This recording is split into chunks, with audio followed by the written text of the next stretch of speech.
اللهم صل على محمد وآل محمد وعجل فرج. یہ جو ہم اس میں بیٹھے ہیں مجلس اعظام میں، یہ ایام فاطمہ چل رہا ہے. آپ سبھی حضرات کو پتہ ہے، مجھے ایک انسان کیا بتا سکتا ہے.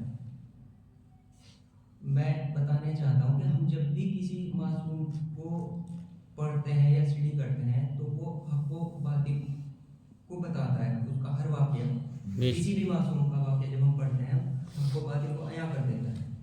حق کیا ہے، باطل کو بھی عیاں کر دیتا ہے، کھول دیتا ہے. تو میں ایک واقعہ یہی بیان کروں گا کہ جب واقعہ مباہلہ ہوا تو اس میں ہوا کیا تھا کہ پہلے جب یہ عیسائیوں کے جو عالم ہیں، جو پادری ہیں، وہ آئے اور آنے کے بعد رسول اللہ صلی اللہ علیہ وسلم سے مناظرہ کیا. سب سے پہلے مناظرہ ہوتا ہے. مناظرے کا جب کوئی چیز نہ نکلے، جب کوئی وہ نہ نکلے تو اس کے بعد مباہلہ کا نمبر آتا ہے. پہلے ہوا مناظرہ. وہ آیا اور آنے کے بعد انہوں نے رسول اللہ صلی اللہ علیہ وسلم سے اپنے جو سوالات تھے وہ رکھے. سب سے پہلے یہ رکھا کہ آپ عیسیٰ علیہ السلام کو کیا سمجھتے ہو؟ تو رسول اللہ صلی اللہ علیہ وسلم نے فرمایا کہ میں کیا سمجھتا ہوں، آپ خود ان کی زبانی دیکھیے.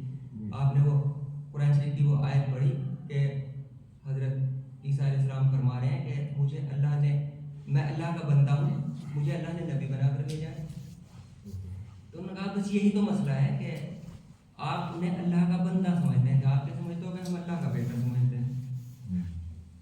تو انہوں نے یہ کہا کہ جب خدا کا حکم ہوا اور جبرائیل السلام نازل ہوئے اور آپ نے کہا کہ یا رسول اللہ ان سے کہو کہ اگر عیسیٰ علیہ السلام اس لیے اللہ کے زیادہ پیارے ہیں، ان سے پہلے پوچھا گیا کہ بھئی تم اللہ کا بیٹا کیوں سمجھتے ہو؟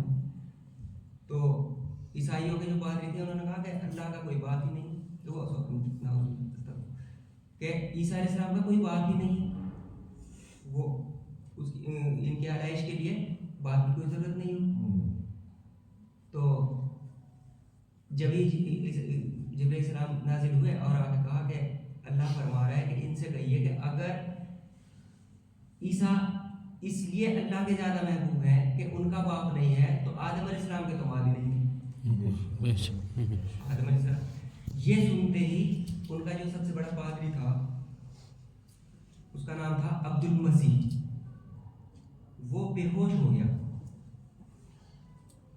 یہ سن کے اتنی بڑی دلیل تھی کہ وہ بے ہوش ہو گیا. اسے ہوش میں لایا گیا. لانے کے بعد اس سے پوچھا گیا، اس کا جو بھائی تھا عبد المسیح کا، اس سے پوچھا گیا. اس نے کہا کہ بھائی اٹھ اور انہیں جواب دے. اس نے کہا کہ اگر جواب دیتا ہوں تو حقانیت جا رہی ہے. حق ہی یہ ہے، اگر جواب دیتا ہوں تو حقانیت جا رہی ہے کہ پھر مان لے، کہ اگر مان لیتا ہوں تو ملوکیت جا رہی ہے. تو مان لینے سے ملوکیت ختم ہوتی تھی، وہی آگے تاریخ میں پتہ چلے گا.